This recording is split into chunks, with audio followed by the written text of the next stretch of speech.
morning.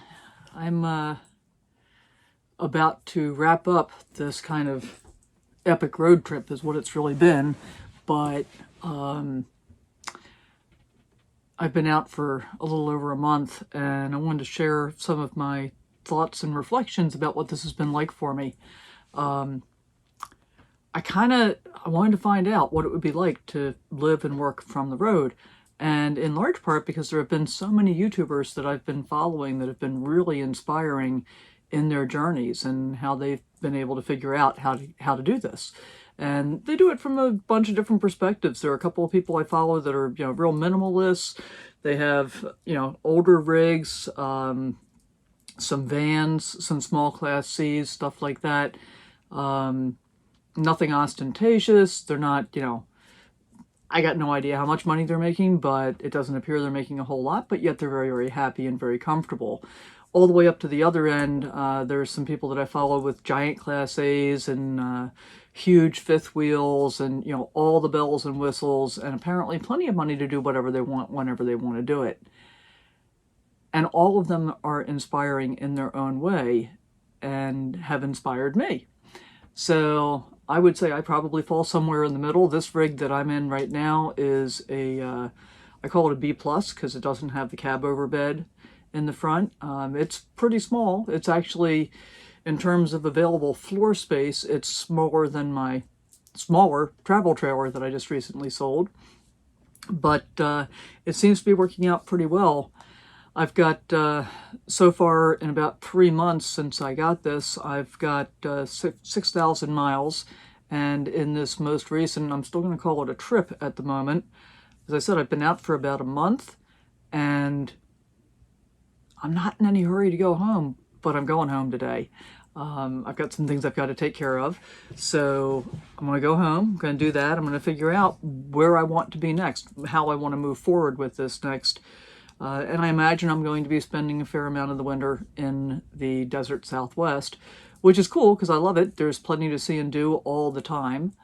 And I love being able to see things. I especially like quirky things. In fact, one of the YouTubers that I follow, Eric Jacobs, Nomadic Fanatic, he's a big fan of quirky as well, and I've really enjoyed watching all the stops that he makes and the stuff that he checks out. I do a lot of the same kinds of things and get a lot of joy from it, so I'll be sharing some of those things as well as I move forward.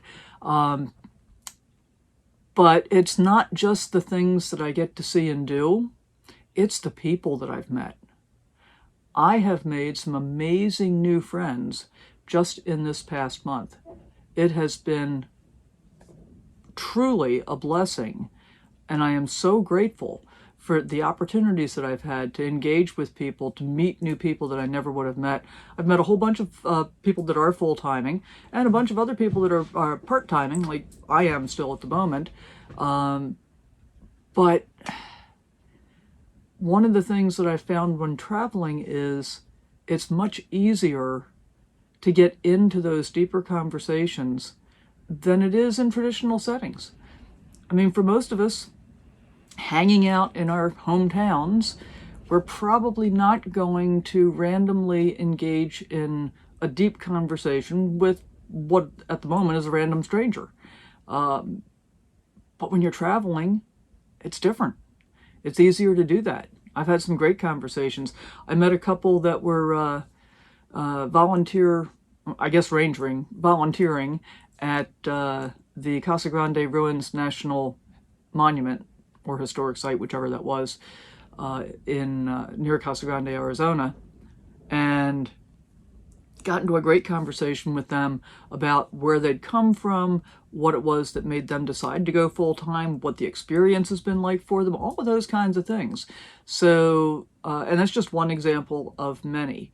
And lots of these people that I've been in really deep conversations with have already become new and I believe lifelong friends. So one gal, she's a little on the shy side, so I'm not going to mention her name. I met up with her in a BLM campground, free campground, near Carlsbad, New Mexico. We were there together for a couple of days. We split up for a couple of days, got back together again for a couple of days, and split up again for a couple more, did it again. And in fact, she's going to be visiting her grandmother in the LA area and is going to come visit with me while she's there as well. So really nice to be able to do that. I actually met a whole bunch of YouTubers. I went to a meetup for one of them and got to hang out for a couple of days. That was a great experience. Met some really nice people there. So yeah, the people, I think, is what really is making this so much fun. So I've discovered a whole bunch of other things as well. When I first started traveling with my travel trailer in 2016, because I was so busy with working all the time, and that was my choice, I felt like I didn't have much time for vacation. So when I wanted to go someplace, my goal was to pound out 500 miles a day to get from point A to point B as quick as I possibly could. Over the past year and a half or so, I've started realizing that that's just way too difficult to sustain on any basis, and you don't get to see that much. It also is it feels comparatively expensive if you're going a long distance.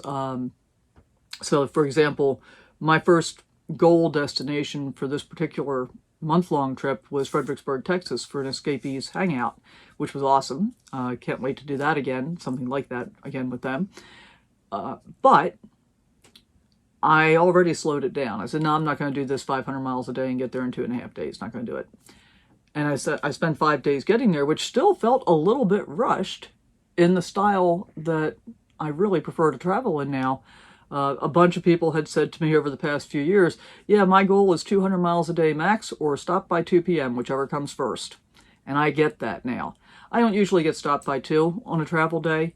For me, it's probably closer to 4, but I definitely want to be done before it gets dark. In fact, that's how I wound up in a Walmart parking lot night before last. I couldn't find a place to stay that I could get to before dark. And in fact, it was already dark by the time I pulled into the Walmart. That was my first Walmart experience, and it was okay. I was grateful that it was there, but it's not one that I want to experience on a regular basis. I know there are people that do that, but that's not for me. I really do like, I've been thrilled to discover that I really do love boondocking, which is a large part of the reason that I wanted to buy this smaller Class B Plus rig, because I had a couple of issues with my travel trailer. Loved my trailer, absolutely loved it, but I had some issues. And one of the issues was, because I travel alone, I'd be driving down the road, I'd see a sign for something off to the side, and I'd say, oh, that looks cool.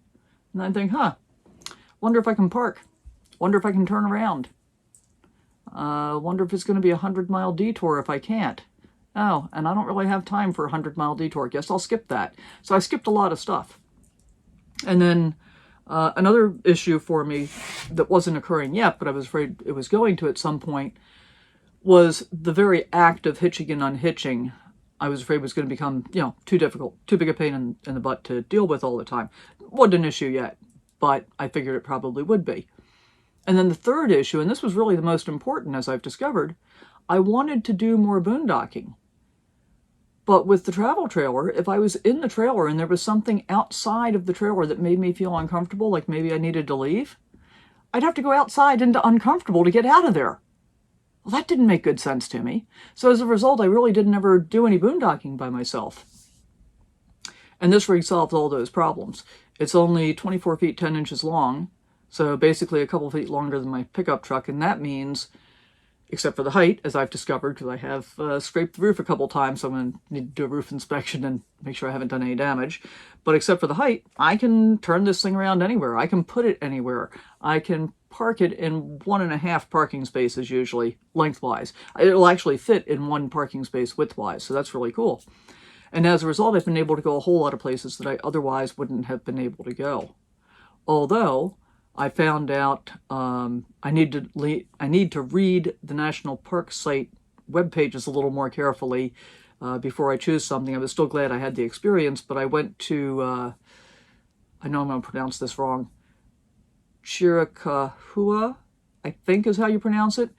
And And as soon as I pulled into the park, which is a pretty big detour, not a huge detour, but a pretty big detour off of the main road I was traveling, as soon as I pulled in, there's a sign that said vehicles over 24 feet not permitted beyond the visitors center. So the visitors center was just a couple of miles up the road. And even at that, there was very little room. If I'd had the trailer, I would have had a lot of difficulty being able to get out of that parking lot. It was tight. And I mean, it was not super tight for me in this rig, but it was still a little bit tight. So I did the visitor center, and there was a short hike that I could do on the way back out, which was cool. I mean, that was fine. It just turned out to be a shorter trip than I had intended because I really wanted to get deep into the park and be able to see the rocks. The other thing that's going to help a lot with being able to do that kind of stuff, though, is I've got a new bike rack on order because the bike rack that I have currently for my e-bike is so high at the back of the RV that I cannot get my bike on and off by myself. So I've got a new bike rack that's waiting for me actually when I get home from One Up USA. I'll be testing that, and I'll be doing some reviews on it as well because I'm really looking forward to the fact that it has a ramp so I can walk my e-bike up in walk mode instead of having to lift it onto the trays. I think that's going to help a lot. So can't wait to check that out. A couple of other things that I've noticed, particularly in the Walmart parking lot, the window in the door, which is, I don't know what you call the kind of glass, but you can't actually see through it, but it lets light in. So that, here, I'll just turn this around and show you.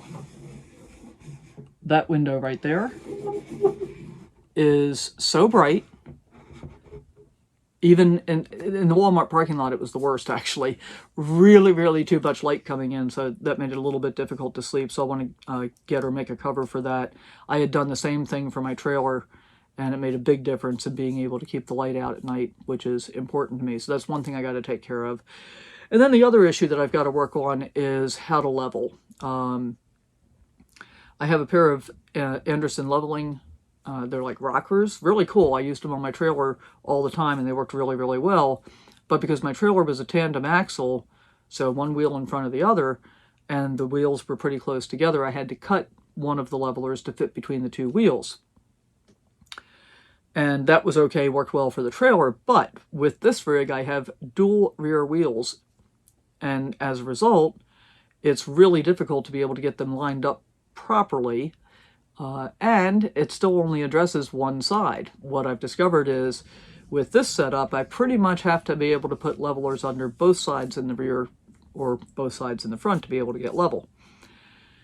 And I've had several experiences where I've been significantly out of level, and that's pretty uncomfortable. And if you're too far out of level, then the refrigerator doesn't work. So, got to address that. And I'm going to work on that and a few other things. I've been working at figuring out how to organize travel days, but what I've really discovered is I really love the days that I get to just stay in one place for 3 or 4 days, not have to go anywhere. I've been getting a lot of work done. Been doing some writing, a lot of reflection and meditation. It's been a really, really cool experience. So I plan to do a lot more of this, and I hope you'll continue to in both directions. Finally found one today. I'm in Thousand Palms, California. So I'm sitting here waiting for my turn. The guy ahead of me is finally pulling out. So it looks like it's my turn.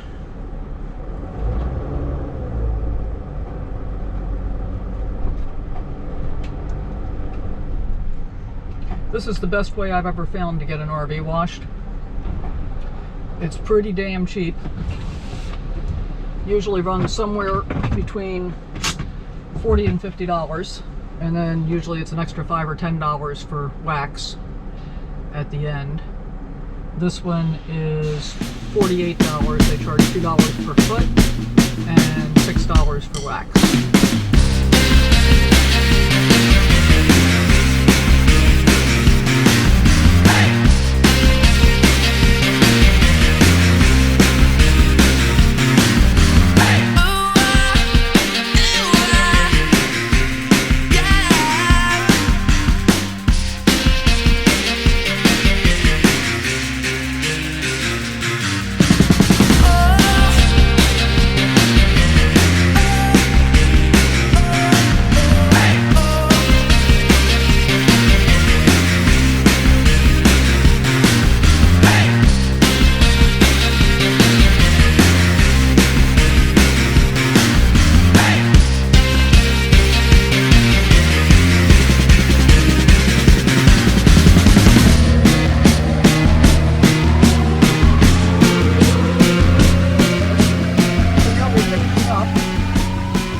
and drying parts. They're not drying everything, but they dry the mirrors and the front cab windows. And I just realized when I walked inside that I have actually been here before when I had the travel trailer. So I recall being pretty pleased with the job that they did before. I just had a quick look when I got out to go pay, and yeah, it looks good.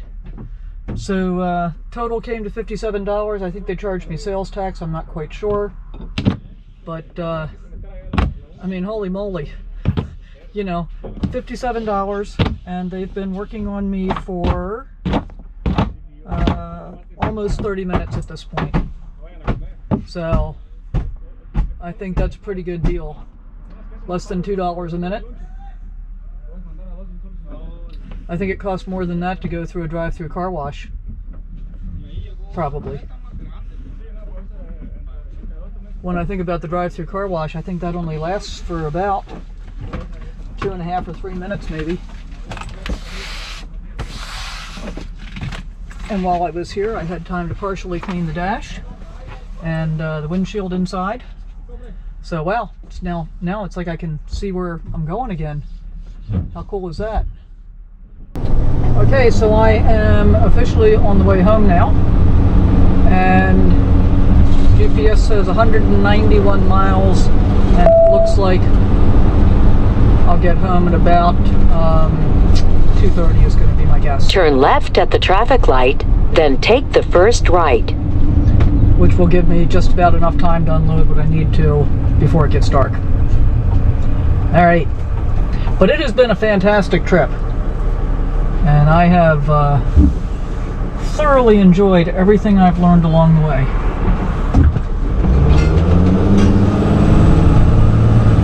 Including the fact that I am definitely much happier with the rig clean. And keeping it clean on the inside is also a challenge.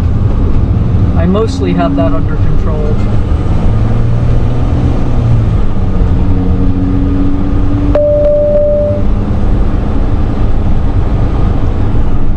Turn right at the traffic light.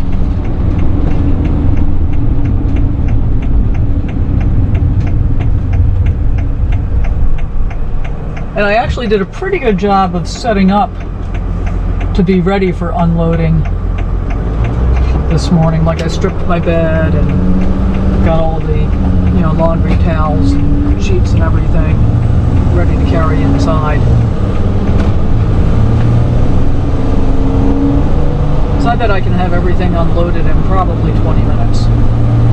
Getting it all put away is a different story. And I'm actually not super happy to be putting stuff away. But everything has its time. And right now, this epic adventure is going to be coming to an end in a couple of hours. After traveling for over a month, I'm almost home. And I have to admit, it's a little bittersweet. I've had an amazing and fascinating time while I've been traveling. Learned a whole bunch of stuff. Got to see lots of things, met lots of great people. But I have some things I need to take care of here at home. And I'm going to start planning out my next great adventure, which will be no later than January and maybe sooner. Yeah, just like that.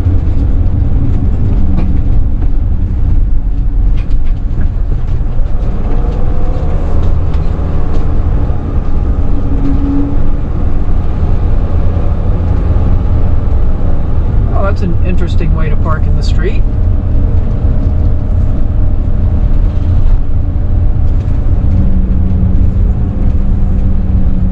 Arriving at home on the left.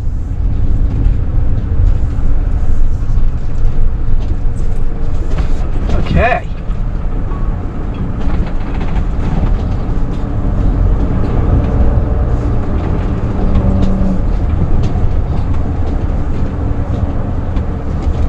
Almost exactly 4,000 miles.